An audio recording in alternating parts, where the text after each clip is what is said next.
Welcome, Pewter Report readers, listeners, and viewers to a Victory Monday edition of the Pewter Report podcast. I'm Scott Reynolds. Here with me is Casey Hudson. Casey, this is getting to be kind of a phenomenon now, right? I mean, how many Victory Mondays have we had this year? 11.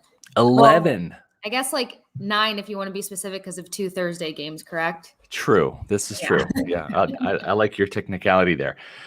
But yes, these Victory Mondays or Fridays, whatever we're doing, they're getting to the point where if we have 2 more of these, which we very well could, with the Bucs beating the Panthers yesterday and the Jets and Panthers on deck for the next 2 weeks, we could be talking about a 13-4 Buccaneer team. The 13 wins would be the most in franchise history in a regular season. So Buccaneers still setting records, still in uncharted waters, so to speak. And it's nice to see the team get their NFC South championship, which has been a long time coming. If you would have told me back in 2007 that this team would have won a Super Bowl before winning another NFC South championship, I probably wouldn't have believed you, but doesn't make much sense. But then again, how many things have actually happened in a practical order with the Bucs organization? It's just, that's true. I think that they're one of the best elements of surprises in the league, to say the least. Yeah. I mean, back in 2007, if you told me they would have gone through, let's see, John Gruden, Raheem Morris, Greg Schiano, Lovie Smith, Dirk Cutter, Bruce Arians, 6 coaches since their last division championship. Oh, and by the way, they would get Tom Brady as their quarterback. I probably wouldn't have believed you back in 2007, but yet here we are. And making history at that, franchise history, which is exciting. I think the best part about everything that took place yesterday was all the OG fans writing, "I've been waiting so long for this." Those are those moments that I think everyone lives for when it comes to the sport that you love and something you're passionate about. So yeah, Bucs fans, congratulations. You know what I've been living for? I've been living for the delicious taste of Celsius, which I had one today, kind of like mid-morning. Should have had it early in the morning because I was dragging. But I was able to completely inhale and consume this tasty Fuji apple pear. And the great thing about Celsius, if you're new to the program, you got to try a Celsius. It's the best energy drink on the market. And what makes it so special, Casey, is the fact that there's no sugar, there's no preservatives. And what I like about it is there's no crash, right? With other energy drinks, you get that little boost of energy, but it has sugar in it, or it might have, some type of other, like non-good for you thing in there. And all of a sudden, boom, you're crashing a couple hours later. With Celsius, there is no crash. And the great thing is they come in a lot of tremendous flavors. I like the orange. I like the Fuji apple pear. I love strawberry guava. Strawberry guava. Exactly. Yep. And we've got, we've got the strawberry guava, like you said, the wild berry, tropical vibe, peach vibe. They come in an assortment of flavors. They even have a fantastic tasting cola flavor. So if you have not tried Celsius, or even if you have tried Celsius, but you want to try some other flavors, you can find out where those other flavors are around your neighborhood by going to Celsius.com, clicking on the store locator, putting in your address, and all of a sudden these health and fitness places, grocery stores, chain stores will pop up with all the different flavors that they have around you. Go try them, and once you do, then you lock in a couple flavors you like, then go to Amazon, buy them in bulk, use the subscribe and save money, and they ship them right to your house, Casey. You don't even have to go out anymore. They just come right to you. Oh, yeah. And then Jeff made a good point. The packets actually are awesome. So with instructing 6 times a week, I actually do use the packets more than drinking, because then I hop on the bike so quickly, it's way easier to digest because it's in water. So haven't tried the package yet. I'll have to try that. Love the packets. Good call, Jeff. Yeah. Well, we've got some breaking news. Mike Evans is on the COVID list right now. Don't know how that affects his status, because I don't think he's going to play this week anyways. I think that especially with this game this week, Casey, being up in New York, cold weather and hamstrings don't exactly mix, right? Because your muscles get tight when it's cold. And if anything, doesn't it make a little bit more sense to just try to save his hamstring and save his health Save him for the Save him postseason. for the Yeah, postseason. But I mean, I think he wants that 1,000 yards. I think he'll I be know. healthy enough for that return week 18 against the Panthers at home. Close out with 1,000 yards. I completely agree. Not to mention is that, of course, praying that he's fine and no major symptoms and whatever the case may be. But if anything, this might save him because a lot of these players rush getting back so that they can hit those those milestones or contribute to the team. And it's the Jets, not counting anything out. But the last thing you want to do is have a guy like Mike Evans play against the Jets just to show up for his team and further irritate the hamstring, something that he's kind of had an off and on with for the past, 2-3 seasons. Yeah, I mean, it's something that's kind of plagued him ever since he's been in the league. Some years have been better than others. Obviously, in 2019, he tore his hamstring on a touchdown catch against the Colts and was out for the last, I think, 3 weeks of the season. That put him on injury reserve. So, we'll see how quickly he can rebound. It's not as severe as Leonard Fournette's. Pretty much Bruce Arians said today in the press conference that it doesn't look like Fournette is going to be back for the regular season. And it's not necessarily a lock he's going to be back for the first round of the playoffs either. Mm-hmm. So the Buccaneers might have to do some work at home in that first round of the playoffs against whoever it is. I think right now it's the Cardinals. That's what I was seeing more than likely the Cardinals. They might have to get to round 2 of the playoffs before some of these guys come back. Remember, Vita Vea didn't come back until the NFC Championship game, and then he played in that game and then the Super Bowl and made a big impact. So absolutely, the sooner the better for these injured Buccaneers, but some of these guys might not be ready for the first round. We'll see how fast they heal. Yeah. Well, I mean, the next couple of games are going to be telling because at least you have the break of not going against an aggressive team. But you have that opportunity to really work through the kinks of who's going to be able to show up. All of us at Pewter Report have kind of been discussing who's going to be that next guy up, who's actually going to represent the next man up mentality and perform. And we saw some good things in yesterday's game, which was great. The previous games beforehand, I don't think we'd be having such a positive conversation. But if they can use these next couple of games to see who can at least, get the Bucs in a good position to get to the next game, I would assume the first 2 games of playoffs. Realistically, between the injuries that are being discussed, these guys bouncing back in 3 weeks or less is not realistic. Not if you want to keep them around and actually go to another Super Bowl. So yeah, and there's always that concern if you rush them back too soon, they can get re-injured, right? And so if you try to get these guys back for the first round of the playoffs when maybe they need an extra week, then all of a sudden they come back in and then they're lost for the next round if you should advance. But it's very interesting to see what's going to transpire. So we talked about AB to the rescue. Let's start with him. We had a lot of reserve players that really stepped up and answered the call on the offense and defensive side of the ball. More so on the offensive side, right? Because Tom Brady was let down by the likes of Tyler Johnson and Keyshawn Vaughn and Scotty Miller in the loss to the Saints. But against the Panthers, some of those guys really stepped up. But one guy that really stepped up was Antonio Brown, right? And big MGM, props to AB for answering those questions as professionally as possible. I don't agree with what he did or his dishonesty about the Vax card.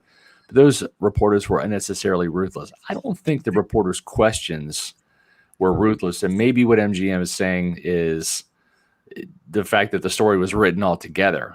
Right. That's news, Yeah. I think so many things play into that. Like the first thing that I will say, I kind of had a laugh about it this morning, but Bucs fans, I love you guys. I've grown up here my entire life. Let's not turn into Bills Mafia or Pats Nation just because the team is winning. Okay. Let's keep our class. Let's be Bucs Nation and, keep holding our head high and being the best of the best. With that said, I think that it was just a who and a timing of the question, why people decided to tear into it and dissect it so grandly. But, MGM, I appreciate the fact that, you had a response on it and you thought that he had a quality response, but reporters have to ask questions. That's what they do. And how people answer, that speaks on them. And at the end of the day, I started college and going for public relations. I would have never put him up there to begin with. So that's where it starts for me. At some point in time, though, you have to let him answer some questions, right? Mm-hmm. And I was a public relations major. I started off in marketing, but ended up as a PR major. Little did I know I'd be working for a company that I ended up calling PR, Mhm. but that's just what happened. But as Tony Saylor says, I'm hoping PR stays away from defending other media members who ask antagonistic questions to our players rather than discussing the big win. It's so interesting to see a lot of these Buccaneer fans just rally around AB and basically kind of flick off the media, so to speak, on social media, et cetera. And everyone's entitled to their opinion, right? Mhm. And listen, as a public relations major, it's almost like I took advertising classes at Kansas State. And Mhm. once you take some advertising classes and you know what goes into the messaging of a commercial or even like a print ad or a billboard or whatever, Yeah. once you know the inner workings of advertising, you can never look at an ad the same way, right? Like you just kind of get it to a higher degree and level than maybe other people who haven't, had that type of education. But same thing with public relations. There's a lot of times as a media member, and I'm doing this for 26 years, but I did 3 years of sports information at Kansas State, working for essentially the public relations staff of my alma mater's sports, program. And so there's a lot of times where even I've been thwarted by, whether I'm trying to ask a question or whether I'm trying to get an interview and I get denied, whatever.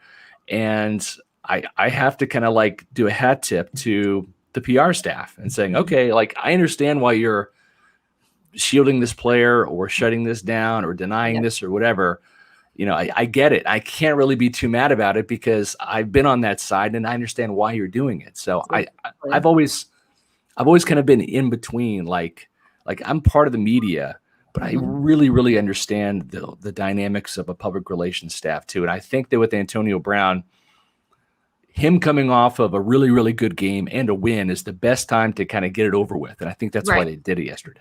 Yeah, actually, I agree with that because they were probably hoping that the win was going to, keep him in a certain frame of mind. I also think that like he was so, I said this to John and Matt yesterday. If you follow his social media leading into the game, you kind of already knew that he had so much built up anger and words towards media in general. So, it could have gone either way. And I think you made a solid point that they were like, let's get this out of the way rather than it be a week later and be that much more irrelevant. So yeah, at the end of the day, people have a job to do. No one's out headhunting. And I just remind you guys, Bucs Nation, we are not Bills Mafia or the Patriots. Just because we're winning does not mean that you lose your heads and go nuts. Like people are still human. And I was so curious, like if that came off of a loss, and we in the Bucs were 5-10 this season, would everybody really be, lighting their torches and going nuts over the situation yesterday? Or would it have been another question in a situation that people loved and didn't love? Yeah, that's a fair point. And the other thing too is it just happened to be Jenna Lane that just kind of started this. And I think her question wasn't necessarily that bad. She actually said, you have a coach that stood by you through all of this, right? I mean, she was trying to, I think, be as positive. I'm not defending Jenna. I'm just looking at it objectively. But I think Jenna could have asked him, so, AB, what is your favorite Disney character? And I just think he had both barrels ready to go for any media member that was going to ask a question. He was just going to fire away. And it just happened to be her in that question. And probably, I mean, realistically, he probably should have waited till somebody from the Times asked a question because their reporting is what kind of prompted all of this. And you can't blame the media for doing their job. It's not their job to necessarily hide news or look away. Sometimes unfortunate things happen. And unfortunately, this story led to a suspension that cost he and Mike Edwards 3 games. But again, fans are entitled to their opinion. So if you want to be pissed at the Times, be pissed at the Times. We've had people be pissed at Pewter Report and things I've written before. I know. Just remember, you guys love Pewter Report, so everyone calm down. Well, I think people like me a lot because I was the first to call for Lovie Smith to be fired like halfway through his second season, and that was the right move, by the way. So seriously, somebody should have asked about his New Year's resolution. Would you guys prefer? Oh my God. Wow. I mean, of all the questions, Casey, you're going to ask that too. Why Bill Belichick? Right? Of all the coaches. After a loss to the Bills and you're trying to win the division. Wow. I would never. It's fantastic though. The bravery. You got to Yes. laugh about these things. Come on. Yeah, It just you goes do. into the dumpster fire of 2021. Throw it all in there. Amen to that. Can't wait for this year to be over with. That's for sure. Matt Arrington. Well, yeah, because the playoffs are in 2022. That's why we're excited for 2021 to be over with. Exactly. Matt Arrington, thank you for that $10 super chat. I was at the game in Charlotte yesterday. I must say the Bucs defense looked great, especially Jordan Whitehead. Hope we haven't lost Shaq Barrett. I love the Pewter Report. We love you, Matt. Thank you very much. So there was some good news today about Shaq Barrett, Casey. Yeah, I mean, they were saying that it's just an MCL sprain. More than likely, he'll be out for the regular season, but should be bounced back for the postseason. With an MCL sprain, that is an actual, 3-game more so situation. So I would think that he could actually be back for game 1 or 2 in the postseason, hopefully 1. What's great, though, is the team did not fall apart when Shaq Barrett went out. Correct. The domino effect that we saw in the Saints game, we did not see yesterday, and Shaq Barrett is a key piece of that defense. So it could have easily just as happened yesterday as it did versus the Saints. So this defense, whatever's going on, however they're practicing, whatever their headspace may be, keep it and build on it, please. Yeah. We're gonna talk about some of these reserves on the offense and defensive side in just a few. We've got some really good questions and super chats here. Let me get to some of these. Tony Saylor again. We are living in the golden era of Bucs football. The team has never had back-to-back seasons where they've won a playoff game. So let's not jinx them quite yet. Let's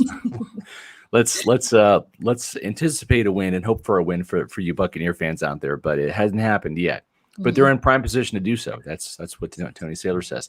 And it's kind of crazy to think that for a franchise that's been around 40 plus years, and granted has not had a bunch of success historically speaking. They do have 2 Super Bowls, which is more than any other team in the NFC South. And matter of fact, the Falcons and Panthers are still waiting for their first Super Bowl trophy. They've been to the Super Bowl a couple of times each, but they've lost.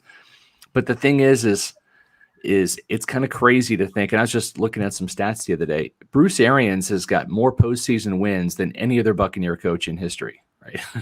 And he's got 4. That's it. He's got 4, but he's 4-0 in the postseason. That's so crazy to actually think of that it's only 4. But I would think that I would have thought that Bruce Arians had more, if I'm being honest. Well, with the Buccaneers, he's got some in Arizona, but we're only looking at Tampa. So he's just got the 3 playoff wins and then the Super Bowl last year. So hopefully he gets 5 in the first round, and the Bucs can keep this up because it's kind of fun covering a team that is really, really good. And I agree with Tony. Listen, and I don't want to be a Debbie Downer here by any means, but this is the golden age of Buccaneer football. Enjoy this. I wrote a column about it a couple weeks ago in the 2-point conversion. Enjoy this while it lasts, because there is an expiration date on this. Like in a couple of years, it's not going to be, an automatic that the Bucs are going to win the NFC South and make the playoffs and all that. Hopefully Kyle Trask, and I've actually heard some very, very, very encouraging things about Trask behind the scenes. Yeah, that's what I was about to say. I'm glad that they haven't been forced into a position where Kyle Trask has had to play, because a lot of these rookie quarterbacks or younger guys that have been thrusted into these situations, I think it kind of messed with their skill set and their ability to produce long-term in this league. So his practices, the couple questions that Tom Brady was asked about Trask during training camp and stuff, everything sounded great. So hopefully there's something to attach on his back and keep this franchise heading in the right direction. But as you said, everybody has their expiration date. Every franchise, every run has its finish line, and hopefully the Bucs isn't in the next year or 2, or when Tom Brady decides to hang it up. I mean, I think that's everyone's biggest fear. What happens after Tom Brady goes?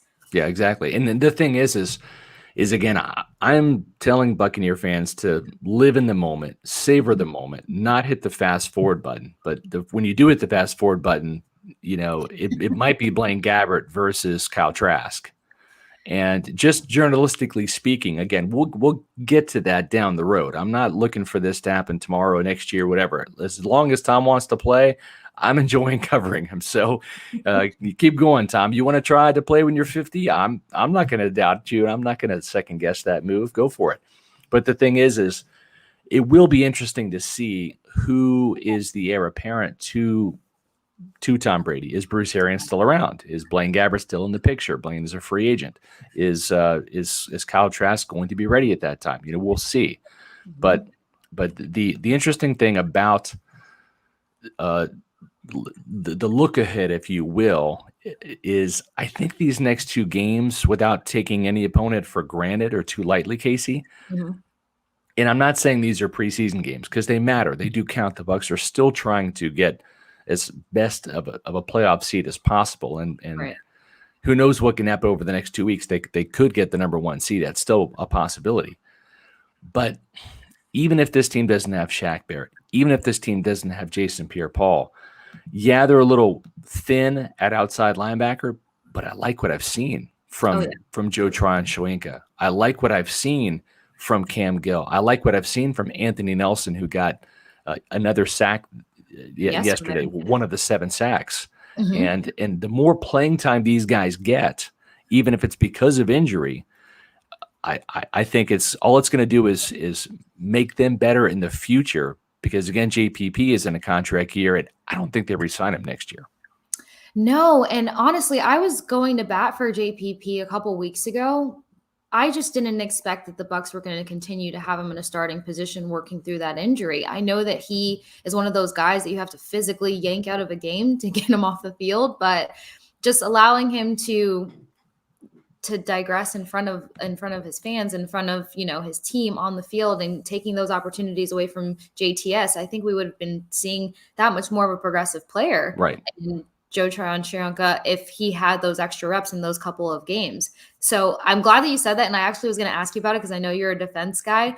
Yesterday, I kind of tweeted, I was like, the younger players that we're seeing on the field right now representing the Buccaneers, this is a hopeful look for the Bucs future, because it really is very well. And to do it here and now is a great starting point for them to carry it through. We were hoping to see that last year, but if you think about it, it was all the hype around the secondary and the grave diggers. But to see them top to bottom as a unit, from the line to the linebackers out to the secondary, they are functioning so well. I mean, Cam Gill, he threw me for a whirl yesterday. And some of his plays in the game, I was like, geez, okay, go off, Gill. Right. And JTS, I think he's just going to get better and better. And you can tell that he's so calculated and he's so hard on himself. He kind of has that JPP mentality where he wants to not only be on the field, but he wants to be effective. He calls himself out on his crap to make sure that he's wrapping up in tackles and making those plays, and not just getting to the play, but actually executing on the play. So that's something to look forward to out of a player that could be the next leader on this defense. I agree. I had an exclusive interview with JTS a couple of weeks ago, wrote about it in my SR's Fab 5, and really came away impressed with this guy. Just his humbleness, his humility, his desire to get better, his drive. I really think this guy is a home run person and player, and that bodes well for his success. And the thing I liked about the Bucs pass rush is on so many of those sacks, it wasn't one guy breaking free and making a play. It was literally the collapsing of a pocket. And where you could have, the guy that got the sack was half a step closer than the other guy who was about to get the sack, right? So you had a lot of players, like on one of those sacks, Cam Gill almost got the sack, but he forced, I think it was Darnold, to step up into Vita Vea, or maybe that was one of William Golston's sacks. So I love the teamwork with what I saw, those pass rushers, and again, they're getting kind of like preseason snaps, because Cam Gill is going to play a lot next week.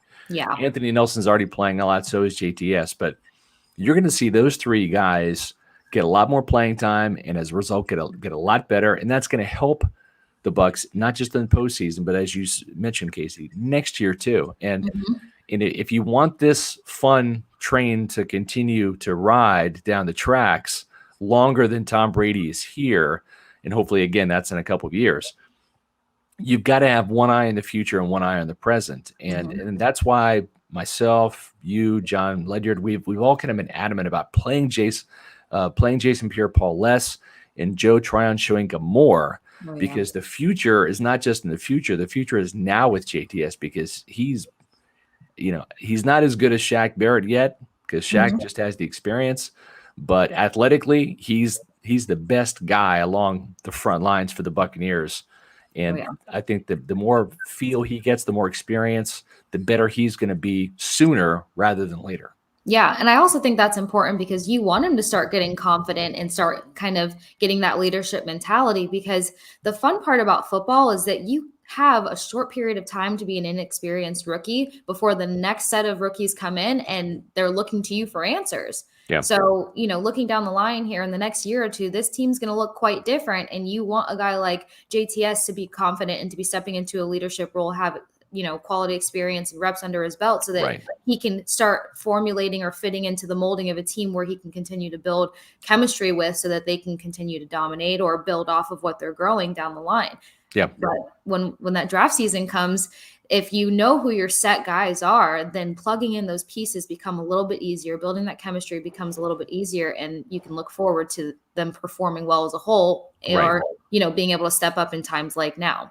Yeah, and I think the thing too is what every general manager and coach wants, and same thing that fans want, is they want the baton to be passed to somebody who's just as good, maybe even better, right? I mean, to go from for the old people out there, from Joe Montana to Steve Young, or for the more current crowd, to go from Brett Favre to Aaron Rodgers, right? Where there's basically no drop off. You're going from, one future Hall of Famer to another, or at least one Pro Bowler to the next Pro Bowler. So, people are concerned about the quarterback position, and whoever replaces Tom Brady is not going to be anywhere close to Tom Brady, especially during that handoff. But if Jason Pierre-Paul rides off into the sunset next year, and Joe Tryon-Shoyinka finishes 2021 strong with, maybe he gets up to 5 or 6 sacks, maybe he has a sack in the postseason, then you've got a guy entering the year as a starter, replacing him with a lot more experience, a lot more credentials, and you feel better about that position going forward.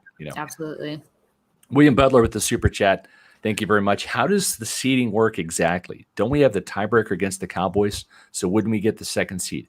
Yes, that's a great question. I'm glad you asked, and I appreciate the super chat. So this is how the playoff seeding works when you've got more than one team with the same record, right? And right now, you've got the Packers with 12 wins, and you've got 3 11-win teams in Dallas, the Los Angeles Rams, and the Buccaneers, right? So there's 3 teams with 11 wins. So then it's not the head-to-head tiebreaker in terms of the games played. When you're in a 3-team race, so to speak, it goes to the conference records. So how you fared in your conference. And the Cowboys have only lost 1 NFC game this year, and that was week 1 to the Buccaneers. And that's why they're ahead of the Rams and the Buccaneers. I believe the Rams are now 8-3. The Buccaneers are 7-4 in the NFC. So that's, and the great thing is the Buccaneers have another chance with another NFC win coming up in week 18 against the Panthers.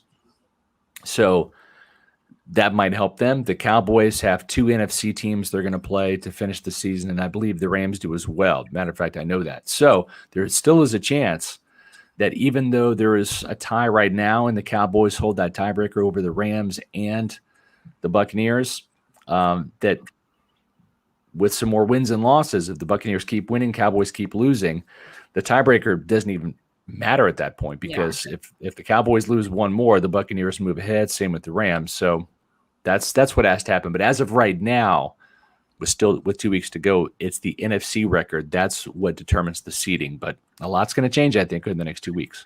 Oh, yeah. If you really just look at the teams that these guys have to finish off with, then here's hoping to who's actually going to place a little higher in the seed. But the Cowboys have surprised me. I'm not going to lie. I didn't expect them to have as much success this season. I thought it was going to take Dak a minute to get his footing underneath him, but solid dude. They showed up last night, didn't they? Holy smokes. My good friend Rick was very happy about that. He's a big Cowboy fan, so I know the best is seeing Skip Bayless on Twitter be like, "How about them Cowboys?" And I'm like, "All right, yeah, you guys you're coming back. That's fine. I don't know if I'd call you guys America's team just yet. Yeah, I'll leave that to anyone else. But post game without Scotty Scafford left on next smile." Yeah, I had a little bit of a family emergency last night, so wasn't able to make the post-game show, but everybody did a great job, yourself included, so thank you. But yeah, I mean, it's a fact. Whenever Blaine Gabbert makes an appearance this year, the Buccaneers are undefeated. I'm not saying that you start Blaine Gabbert ahead of Tom Brady. I like the way Brady's playing right now. I think he's, as a Pro Bowler, I think he deserves the right to start. But, Casey, whenever you put in number 11, you know that you're going to get a win. because the Buccaneers are now 5-0 this season when Blaine Gabbert makes an appearance in the game. He seals the deal. I think Blaine Gabbert's actually like a dual or, like a multi-threat quarterback as well. Yeah, well, I don't know. I mean, I was going to say he was the better scrambling quarterback, but the more I see Tom Brady rip off 11-yard runs, I'm kind of changing my mind a little bit. It's like yesterday looked a little more aggressive than normal. Yeah. I mean, I want to give Blaine as much credit as possible. You know that, but I'm not going to knock Brady and his running ability. He has been absolutely crazy legs out there. Still amazed week in and week out seeing Brady. 44 years old, schooling 25-year-olds. Yeah, there's something to that. Not just with his head either, not just with the arm, but with the legs. It's kind of crazy. Yeah, so, that TB12 maybe. But I used to scream for Blaine Gabbert to be in games when Winston was the QB. So I do share part of that Gabbert love with you. But you're right. They're undefeated. As for the scrambling 44-year-old quarterback, I think he was kind of happy how yesterday went. I think he was more impressed with some of the guys and how they stepped up. There were some frustrating points in there where, a lot is expected out of him to guide these guys, these younger dudes. But at what point does he just fully trust them? There's a lot of comments and a lot of questions regarding Scotty Miller. And yes, we'll get to Scotty Miller in 1 second. Nate Pitts, what are your chances y'all start a PR Facebook group? You totally should. Well, we have a Facebook page that we want everybody to follow, and that is at Pewter Report. You can also follow us at Twitter at Pewter Report and also Instagram, Casey, at Pewter Report. How about that? Yes. Like, share, follow, all the things, guys. And plus you get different things on different social platforms. So It's good and safe to follow all of them and just keep track. And the cool thing here, if you're watching us on YouTube on our Pewter Report TV channel, that you should definitely subscribe to, because when you subscribe, you hit that like button and subscribe. That helps our algorithms a lot, and it puts us out there for more Buccaneer fans to follow. And so we greatly appreciate that. We're really climbing up there in terms of subscriptions because of you.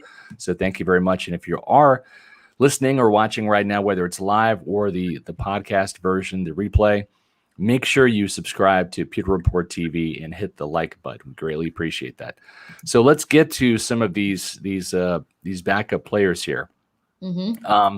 I wrote about this in the PR Monday mailbag, the Bucs Monday mailbag, and one of the questions that I was given was, should I make an apology to Keyshawn Vaughn because I tweeted out after the Saints game, or maybe during the fourth quarter of the Saints game, it ain't Vaughn, not in 2021, not in 2022.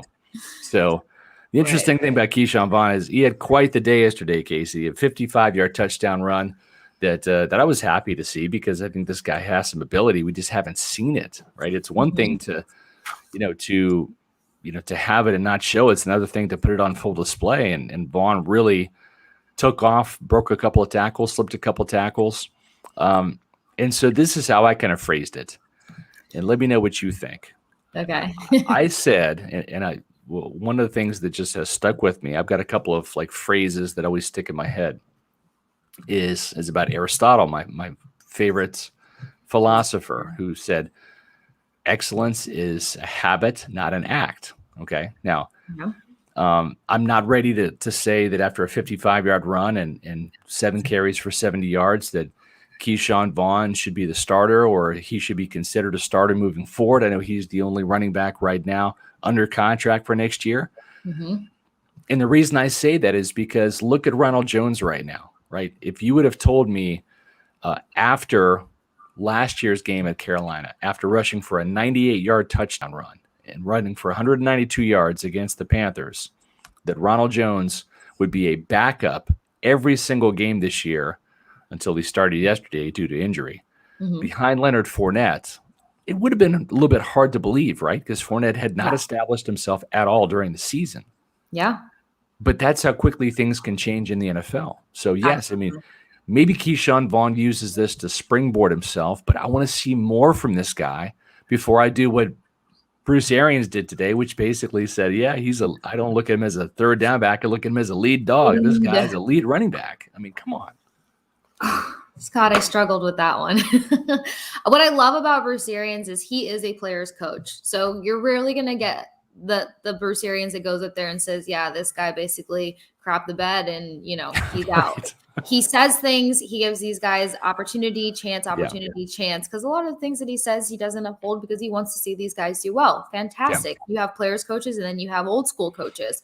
But to call Vaughn a lead back today, I just, you know, I don't typically agree because for me, I have to see consistency before any of that. I know that he says that he's a great runner, great running skills, excellent jump cut ability, and he's worked on his hands. I haven't really seen the hand work. I haven't either, because he still had a drop yesterday. Right. And the Saints game was just a hot mess. It wasn't just hand work, it was footwork, which I think is a big thing that you work on going into college football, going into the draft. So yeah. That'd be great. I'm all for giving Vaughn a chance, and that was fantastic that he was able to contribute to the team yesterday with that 55-yard run. Right. But, and I think Greg DeCruz is right. That's Arians pumping up his confidence. And I've got nothing, there's nothing wrong with that. Like, that's what a coach should do. And I get that, right? I do. And I'm not knocking Keyshawn Vaughn. I mean, honestly, I love it when players prove me wrong. I do. Yeah. Listen, one of the all-time, like, you know, shove it Scott moments was with Ronnie Barber, who is absolutely in my 2 decades of doing this, my favorite Buccaneer player. We're not supposed to have favorites in the media. Ronnie's my favorite, hands down. He knows that too. I mean, I text Rondé a lot, and I mean, Ronnie knows how I feel about him as a player and as a person too. Gotten to know Rondé, but at the same time, I called Rondé slow and unathletic. You know, back in 1997 and 98 when he wasn't Rondé Barber yet, right? I mean, he wasn't Rondé Barber until like 99. It took him a couple years. And Rondé was really actually like a third round bust. He busted so hard in his first year. He got torched against Arizona, I think like in week 5. I think they were called the Phoenix Cardinals back then. That's how long ago this was. And he literally played in like 2 or 3 games his rookie season. He was so bad that they drafted Brian Kelly in the 2nd round the next year to replace Rondé because they didn't think Rondé was going to make it, right?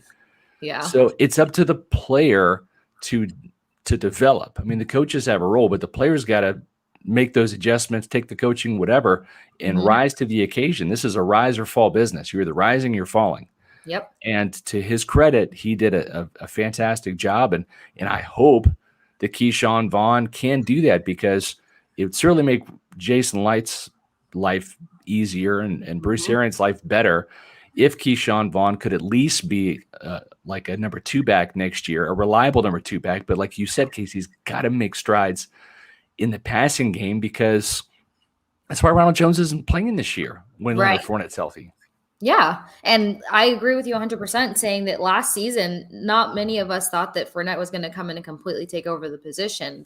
We thought that he still had more earning strides to take there. And he was probably going to be a very specific running back for this team, for this scheme, for this group. But Ronald Jones started not being able to catch balls. And if there's anything that Bruce Arians has preached as long as he's gotten here, or in general of his coaching career, is, you know, if you don't secure it, you lose your job. And eventually he had to finally apply that to Ronald Jones. So yeah, I agree. We always want to see these players do well. It's our job to kind of be nitpicky. I like to think of us as people that help influence them to do better. I had to take an L yesterday because I've been calling SMB's name, like, where are you? What are you doing? What's your role? And finally he shows up, and I was so happy to hop on the post game and be like, thank you, SMB, for proving me wrong. Now I can stop calling your name and pick on somebody else. So yeah, well, I just hope that it carries us into the Jets. He did give up a 63-yard catch, but we won't talk about that. I know. You guys saw me texting the group, though. I was like, SMB, dude, like, come on. Yeah. But yeah, I think if anything, this is a good time of the year for Vaughn to build off of his performance yesterday and do better, do more versus the Jets, and then come back versus the Panthers, kind of knowing what to expect and making his performance stand out that much more. He has 2 more opportunities here to make sure that he has a continued role with this team rather than just being the last call. Me personally, I don't mind at all when the when I'm proven wrong as a reporter, when I come out there and say something, I'm not going to just like die on a hill. I mean, sometimes I do. When I really know that I'm right, I'll die on the hill. But I'm not about to sit there and make any type of proclamations about Keyshawn Vaughn's career because I haven't seen enough of what he can do. And he showed some real signs of life yesterday. It just, is that a flash in the pan, or is that a sign of things to come? We'll have to see. But and I've had some players tell me that what you wrote fired me up. I'm not going to name any names, but I mean, that's happened to me over the time. And I'm like, great, because my job as a reporter is to literally take a snapshot of these players, right? It's to take a snapshot. And I take, I was going to say 16, I'm taking 17 snapshots a year now, right? Because 17 games. This is who you were on Sunday. And if you didn't like the picture, you can change it, right? Yep. Like, I've been harsh on Jordan Whitehead. Jordan Whitehead was the best player on the field yesterday. Like I want that Jordan Whitehead back in red and pewter next year if I'm the Buccaneers. Yes. Right. And I think the Buccaneers like Jordan Whitehead because he's a great fit for what Todd Bowles' system calls for. But that guy was on another level yesterday from start to finish. And maybe that's a sign of things to come. You can have a couple more of these type of games to really kind of not just be like a defensive starter, but a defensive star on this team, because he's had his moments. But he's not Levante David, right? I mean, he's not like Shaq Barrett, but maybe this is a bit of an awakening for Jordan Whitehead, because some of these players can get on rolls and you never know. And sometimes it takes a couple years. Again, with Rondé Barber, he wasn't Rondé Barber in 97 and 98. He started to become Rondé Barber in 99 and then really took off there. Yeah, absolutely. I agree. And it depends on the team that you have around you. And I think these moments that force guys into tough positions, you really start to see players that are going to evolve or step into a bigger role and maintain it. So it's the maintenance and the consistency after it's all said and done. Yep. Vaughn, got to see the consistency. Whitehead, we'd love to see that. And we're realistic. We're not asking for that every single game, but 80 to 90% of that would be great. He has also been pretty underestimated this season. And I'm first to admit that there's a lot of times that I've been like, Jordan Whitehead could do more. Where is it at? Yeah. But yesterday's game shows it. So the expectation just elevates, and so should he. And I think he will. Speaking of yesterday's game, folks, that was kind of easy money. That 11-point spread, right? I mean, I cashed in on that. I had the Buccaneers. I'm not going to lie, but if you're looking to do some betting, the place to go is MyBookie, right? They've been with Pewter Report for years. I've been on MyBookie, not just an advertiser in terms of promoting them, but I've also been a client, a customer of MyBookie. Why? Because it's fun and it's easy to bet. Yeah. Looking for an easy New Year's resolution? Make your goal to double your money and get a head start with MyBookie's deposit match bonus. All you have to do is use the promo code Pewter. When you sign up, you'll get that initial deposit doubled all the way up to $1,000. Want some extra dough in your account? You're ready to bet on the biggest games of the week, and MyBookie is hosting an exclusive odds boost for this year's Cotton Bowl between the Alabama Crimson Tide and the Cincinnati Bearcats. Both offenses have lit up the scoreboard this season. MyBookie is making the over an even more attractive bet by lowering the total on points scored. Both teams are top 10 points scored per game in the nation. So get to MyBookie and take advantage of these boosted odds in this bowl season. Don't drop the ball. Double your first deposit using the promo code Pewter all the way up to $1,000. Head to MyBookie, place your bets, ring in the new year with the win. Bet anything, anywhere, anytime with MyBookie. Okay, so one of the guys that I had to kind of address was Keyshawn Vaughn, and keep going, Keyshawn, keep proving me wrong. And the other guy was Cyril Grayson. Okay, I've made fun of this guy, and I might have even texted a certain general manager saying, "Why in the world are you keeping this guy in your roster?" Because he tries to catch the ball with his face mask, right? That was. Yeah, I mean that's something that did happen. We have video proof of that. He had a ball bounce off his face mask. It would have been his first touchdown, but then earlier this year, catches his first touchdown on a busted coverage at New Orleans, right? And, come to find out this guy, not your guy, is actually getting more PT and doing a better job as a receiver, Casey. Rub it in. I hate to say it, but Scotty Miller's lack of blocking and the fact that Cyril Grayson can block and does block really well even on that touchdown run by Keyshawn Vaughn, right? You can see in this picture here, that's Sarah Grayson. That's not the best blocking technique, but sometimes, Casey, all you got to do is get in the guy's way, right? Yeah. And Sarah Grayson was a very, very pleasant surprise yesterday. Oh yeah, in many ways. I mean, like you said, as painful as it is for me to admit that somebody else keeps earning that position over Scotty Miller, I think we've come to learn in every press conference and especially post game that Bruce Arians needs a guy that has multiple skill set. You have to be able to block as fast as you can run. And I get it.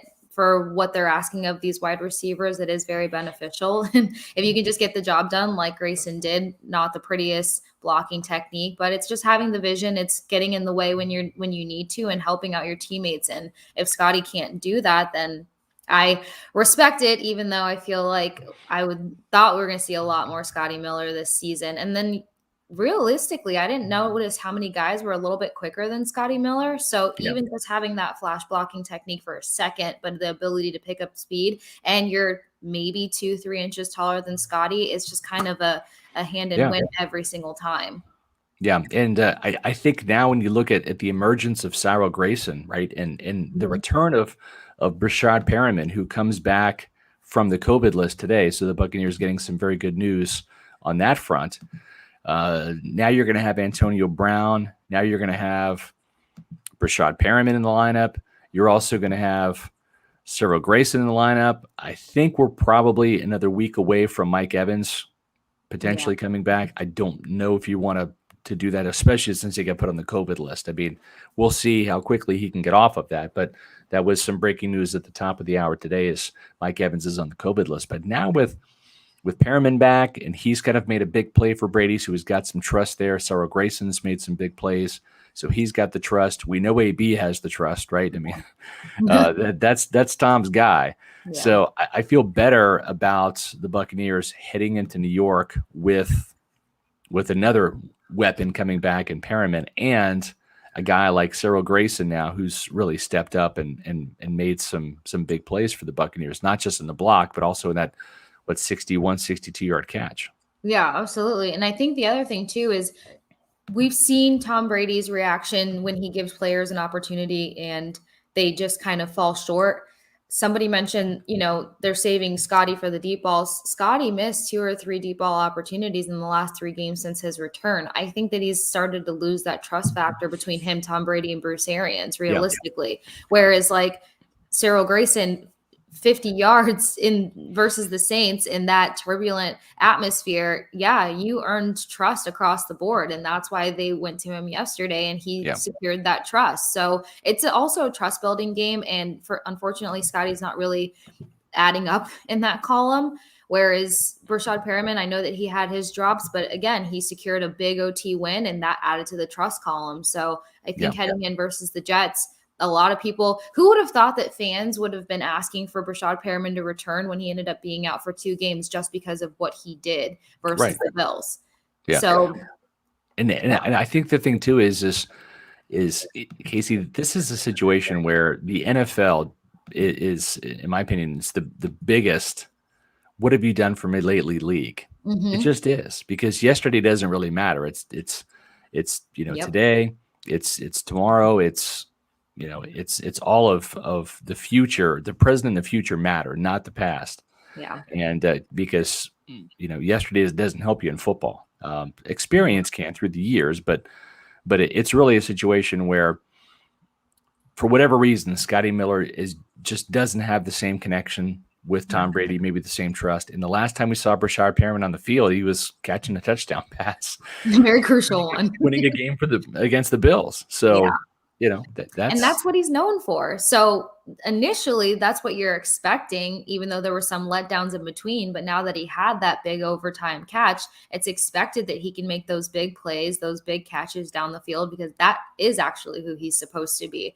As for Sarah Grayson, he could be that 15-yard guy or that 20-plus yard guy. It all depends on the moment, but he's solidified that trust. And Antonio Brown can do everything across the spread. I mean, his best season with the Steelers, or one of his best seasons with the Steelers, or his last one, 2018, well over 1,000 yards, 15 touchdowns. They're waiting for that guy to show up in a Bucs jersey. And if it wasn't for certain situations, he would have been gearing towards that 1,000-yard season and then some. but you know that he's capable of it, and he can do the deep ball. He can do most of his passes yesterday were under 11 yards. The first 3 were 4-yard catches, and then he only had one 20-yard plus catch in the second quarter for 22 yards. So Antonio Brown's that in any situation kind of guy, and he has that trust factor with Tom Brady. No, I think you're exactly right. And the thing about AB that Tom Brady loves is the guy can get open, right? If you want to like equate this to basketball, he's a guy that doesn't need a screen, right? This is a guy that can create his own shot, right? He's got the quickness, the ability to, to get open. And I think that's what Brady appreciates is he doesn't have to be schemed to get open. When a play breaks down, he's going to be the first guy that Brady looks to because he's got the start-stop ability and the feel to go find an opening and present himself as an option for Brady on a broken play.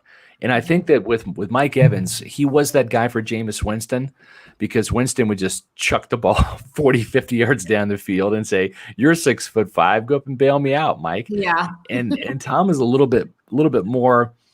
I should say, I guess he's less risk averse, right? He doesn't want to take those necessary chances. But Brown is a different type of receiver where he doesn't have to just, take off running down the field and have Brady bomb it to him. He'll cut off a route, 12 yards, 17 yards, whatever, and zip open and pick up a first down for you and keep the drive alive and keep the chains moving. That's what Brady really appreciates and at times what he really needs. Yeah. 100%. And it also helps to the fact that they've played together previously. So that's why it's kind of a no-brainer because you see those no-brainer moments with him and Gronkowski, even though Gronk's kind of having a rough 2 games here. Yes. There's something happening with Gronk. And I was watching the broadcast yesterday after that touchdown pass. And, what we like about Bruce Arians is he is a player's coach, but he's also not afraid to get on some of his guys, even the veterans, right? Even the future Hall of Famers. And he called Gronk out and not in a derogatory way, but just stated the obvious. He dropped the touchdown. Like he's got to have that. And even Brady, after that pass went through Gronk's hands in the back of the end zone, you could read Brady's lips saying, what are we doing here? What's going on? Yep. He's shocked because it's off-putting to see Gronk like that. Usually if you do see Gronk like that, then you feel like he's kind of working through something, nursing something, or not speaking on it. But hopefully that's not the case. He said that when he came back after, trying to play, irritating something else or further irritating the rib and then was out and then came back, he said he felt 100% ready to go. And he just looks a little off these last 2 games, right? I mean, the Saints game was brutal. This was not exactly the bounce back game I was expecting him to have as a professional. Matter of fact, the touchdown pass we saw was Brate, who, he's not had a good year. I agree with John. Brate has not had a great year this year, but he's a guy that still has Brady's trust, especially in the red zone. And why not? This is one of the best red zone tight ends still operating in the NFL. And the crazy thing is Brate has moved up to number 3 on the touchdown catch list for the Buccaneers. I mean, that doesn't surprise me too much because when Jameis Winston was the quarterback, then Brate was kind of his go-to. I almost said quarterback, tight end for a while. You saw a lot of great things out of Brate, and I actually thought that he would be having a bigger career and season now. But someone else who just kind of fits in here and there and is only so consistent. But the past couple of games, he's done a little bit better. Still a little too many drops for a guy of his caliber, that's for sure. Yeah, and also he's 30 years old. He's not the most athletic guy. I think Cam Brate is a player I respect a lot because he has squeezed every bit of talent and athleticism out of his undrafted free agent body. And that's no disrespect to Cam. It's actually I'm praising Cam because he's absolutely made the most of his somewhat limited skill set, right? He traditionally has good hands. He's not the fastest guy. He's not the biggest guy, but he's a smart player and he's usually pretty reliable. And he's been very reliable in the red zone. Most receiving touchdowns by a tight end since 2016. He is tied for 5th with a couple of other really good tight ends. He's got 29 touchdown catches since 2016. and he's tied with Mark Andrews in Baltimore and Jared Cook, who now plays for the Chargers. And he's only behind Hunter Henry, the Patriots tight end, by 1 touchdown, Jimmy Graham by 2 touchdowns, Zach Ertz by 3 touchdowns, and of course Travis Kelce leads the way with 45 touchdowns. That's that he's in his own category there. Yeah. But when it comes to Bucs history, Mike Evans leads the way naturally with 72 career touchdowns. Jimmy Giles has 34 touchdowns, Ring of Honor tight end, probably the best tight end in Bucs history. With 34, he's in second place in the most touchdowns in franchise history. Cam Brate is now number 3 with 32, and I'd like to see him pass Jimmy Giles and get to number 2. Yeah, because it's only a matter of time before Chris Godwin passes Brate, because he's got 29 now. He is number 5, right below Kevin House, who has 31. So Evans at 72, Giles at 34, Brate at 32, House at 31, and Chris Godwin at 29. And once Chris Godwin gets re-signed and is back in red and pewter next year, he's going to end up being the number 2 guy behind Mike Evans in this franchise history. 100%. Everybody's anxious for Chris Godwin's return and for him to remain a Buccaneer. That's for sure. But yeah, I think a lot of people just kind of forget about the role that Cam Brate played when he had, Jameis Winston and Dirk as a coach, but he was so reliable. I will say that was the one player that I wanted to see in the red zone when it came down to it, because you could count on him. You had that trust factor. So I would think in the next couple of games, maybe something will resurge from that former Cameron Brate. But the tight end group as a whole has just kind of surprised me, aside from everybody heavily relying on Rob Gronkowski. OJ Howard was supposed to have a little bit more of a flourishing career at this point. I thought he was playing scared in the top of the year, and now who knows what's going on. And Bruce Arians said today that he's blocking very well. Right. Still not too sure if I'm seeing the same thing, but I was expecting a bigger role from OJ Howard. They made a huge deal about him being able to return on time for this season. No, I think you're exactly right. And we'll see. I mean, we've seen some players come out of nowhere to step up, right? We've seen Cyril Grayson and Keyshawn Vaughn and, Cam Gill to a degree, and Anthony Nelson. Maybe it's OJ Howard's turn next week as the Bucs take on the Jets up there in New York. So that would be interesting to see. And we'll see if Gronk can get out of this little bit of a funk that he's in, because I think the Bucs are certainly going to need him down the stretch and in the playoffs. But one of the interesting things that I want to see too is this pass rush. I wrote about it at my 2-point conversion, and quickly, you need to read it. I think I dug up some pretty good stats here. Yes. The Buccaneers are actually tied for the league now in sacks this season with 44, thanks to their 7 yesterday in Carolina. They're tied with the Minnesota Vikings. They're actually 1 ahead of John's Pittsburgh Steelers, as they say Blitzburg, right? So the Buccaneers are kind of in rarefied air right now with 2 games left. They have a chance to hit 50 sacks, which is their goal this year. So they need 6 more. That's 3 in each game. The good news, Casey, is they just played a team in Carolina that now is up to 43 sacks on the season, 43 sacks allowed. That's the 5th worst in the league. And guess what? Guess how many sacks the Jets have given up this year? Also 43. They're tied with the Panthers. So you've got a really bad offensive line in Carolina, right, that you just feasted on for 7 sacks. Now you got an equally bad offensive line at the Jets up there, plus a rookie quarterback who runs into sacks in Zach Wilson.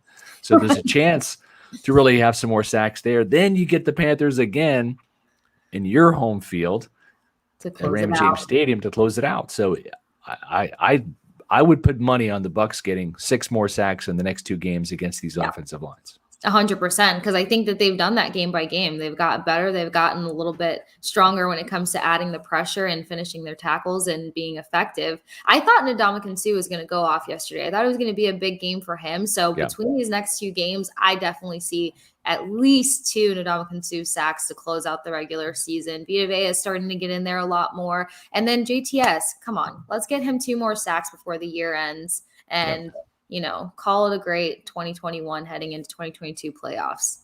Yeah, I can definitely see that. Now, the Bucs have only hit 50 sacks 1 time. They had 55 back in 2000. That's when Warren Sapp had, I think, 16 sacks that season, 16 and a half, whatever it was. So, but it was 16 and a half because Shaq Barrett broke Sapp's single season sack record. So that was a big year for the Buccaneers, 2000, with 55 sacks, most in franchise history. So the interesting thing is, in Todd Bowles' first season, they had 47 sacks. Last year, year number 2 under Bowles, they had 48 sacks. So they get a chance to continue to increase their sack total with a strong finish here. Speaking of Bowles, it'll be interesting because tomorrow at 8 a.m., teams are allowed to begin interviewing coordinators, coaches for head coaching jobs. So you might see some coaches get fired by tomorrow. And Pro Football Talk has a list of these names, and the Buccaneers have contributed to some of these guys being on the hot seat. They've beaten Matt Nagy and the Bears. We'll see if they're ready to part ways with Matt Nagy in Chicago. Vic Fangio and the Broncos, they played the Broncos last year, but not this year. Mike Zimmer and the Vikings, if the Vikings can get in the playoffs, that helps Mike Zimmer's case out for sure. Pete Carroll will not be coaching in the playoffs as the Seahawks have been eliminated, and his time might be running out in Seattle. That's kind of a franchise in disarray after so many years of them being a perennial playoff team. David Culley with the Texans, that's just a dumpster fire. It is. It's got to restart. It's a mess. Joe Judge with the Giants, he's reportedly safe. The Giants are thinking about bringing him back, but the Buccaneers have beaten the Giants twice now, so they've contributed to Joe Judge's losing record as a head coach. Robert Saleh from the Jets, is he going to be a one and done? It's probably not likely, but a loss to the Buccaneers at home in week 6 or 17 would not be good for his case at all. And then the interesting name on this list is Matt Rule from the Panthers. Sorry, right? Matt. So the Buccaneers might have a chance to put the nail in Matt Rule's coffin with not just yesterday's loss, but another one coming up in a couple weeks. So be interesting to see. There's a lot going on right now with these Buccaneers, Casey, with 2 weeks to go in the regular season. So we appreciate everybody tuning in to another edition of the Pewter Report podcast. And Casey, thanks for joining us today. Make sure you read pewterreport.com. We're having a fantastic traffic day. A lot of great stories up, opinion pieces. We've got some breaking news on pewterreport.com. Make sure you follow us on all those social media spots. Casey runs our Instagram page, our Facebook page, Twitter, @Pewter Report. And then, of course, while you're here, make sure you're hitting the like button when you're watching the Pewter Report podcast. Every single one, make sure you hit the like button. And make sure you're subscribing to Pewter Report TV on our YouTube channel. And we'll be back again on Wednesday. Myself and John Ledyard are going to be here previewing the big Bucs versus Jets game. It's still big because the Bucs playoff seeding scenarios are still in effect, and we'll see if some of these backups continue to rise up as this Buccaneer team appears to be getting healthier, right, Casey? Yeah, absolutely. A big call for these guys. They need to start solidifying their future with the Bucs franchise or their ability to negotiate decent contracts come 2022. So I'm really psyched about that. Also, really quickly, all you Scotty Miller fans in the comments, if you head over to our Instagram, you do have a chance to win a Scotty Miller signed tumbler and a bunch of other goodies. So if you check the stories, it gives you the full breakdown on how to enter the giveaway. It's going to close out shortly, so be sure you guys head over there and check it out. Scotty Miller's a good dude, and I still think he's got a magical catch in him, a big-time catch coming sometime, whether it's in these next 2 weeks or whether it's in the postseason. We'll have to see. Maybe playoff Scotty. Playoff Scotty would be welcome, that's for sure. For Casey Hudson, I'm Scott Reynolds. Thank you all for watching another edition of the Pewter Report podcast. Out.